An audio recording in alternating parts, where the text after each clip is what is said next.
ध्यान दिया है कि हमारे समाज में कुछ पारिवारिक संबंध धीरे धीरे अदृश्य हो रहे हैं। पहले हर बच्चे के माता पिता के अलावा चाचा, ताऊ, बुआ, मामा, मौसी जैसे ढेरों रिश्तेदार हुआ करते थे, लेकिन अब ये सभी मानो विलुप्त प्रजाति होते जा रहे हैं। भारतीय परिवारों में रक्त के कुल 5 रिश्ते समाप्त होने की कगार पर हैं। 1-2 पीढ़ी बाद संभवतः ये सभी संग्रहालय में सजा दिए जाएंगे। केवल अंकल और आंटी बचेंगे। इसे इस तरह समझा जा सकता है, यदि किसी दंपत्ति के 2 पुत्र और 2 पुत्री हैं, तो उनके सभी 5 रिश्ते यानी ताऊ, चाचा, बुआ, मामा और मौसी होंगे। यदि 2 पुत्र हैं लेकिन पुत्री एक ही है, तो उनकी जो संतानें होंगी उनकी कोई मौसी नहीं होंगी। माँ के बाद बच्चों की कोई सबसे सगी महिला होती हैं तो वो मौसी ही होती हैं। यदि किसी के 1 पुत्र और 2 पुत्री हैं तो चाचा और ताऊ के रिश्ते नहीं होंगे।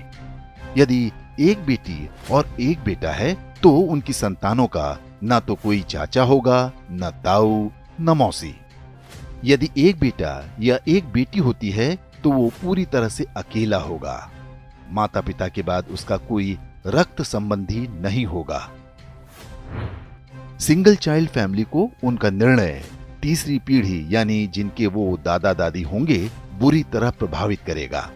उनका पौत्र या प्रपौत्र इस संसार में अकेला होगा। उसे अपने रक्त के रिश्ते की आवश्यकता होगी, तो इस पूरे ब्रह्मांड में उसका अपना कोई नहीं होगा। इसलिए दंपत्ति को सिंगल चाइल्ड के निर्णय पर गंभीरता से विचार करना चाहिए। ये न केवल हमारे बच्चों को एकाकी जीवन जीने को विवश करेगा, बल्कि हमारी हिंदू परिवार व्यवस्था को भी नष्ट कर देगा। पश्चिमी देशों में सिंगल चाइल्ड पॉलिसी भारत से पहले आरंभ हो गई थी। वहां पर इसके भयावह परिणाम सामने आने लगे हैं। ब्रिटिश विद्वान डेविड सेलबॉर्न ने एक पुस्तक लिखी है जिसका नाम है द लूजिंग बैटल विद इस्लाम। इसमें बताया गया है कि पश्चिमी समाज पर इस्लाम का अधिकार होता जा रहा है और इसका सबसे बड़ा कारण एक शक्तिशाली परिवार व्यवस्था का अभाव है।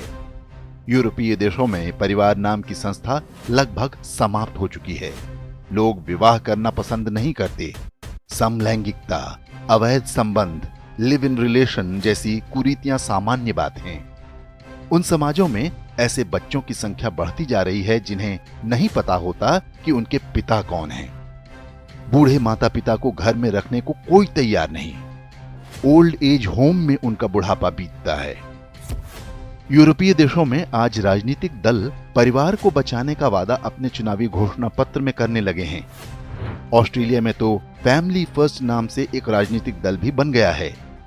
पश्चिमी देशों के समाजशास्त्रियों की सबसे बड़ी चिंता ये है कि परिवार व्यवस्था को कैसे बचाया जाए। इस सब के लिए उनके पास यही सुझाव है कि 1 से अधिक बच्चे पैदा हों। अब यही चुनौती भारतीय समाज के सामने भी खड़ी होने जा रही है। क्या हम समय रहते सतर्क हो पाएंगे या हमारे साथ भी वही होगा जो पश्चिमी देशों के साथ हो रहा है?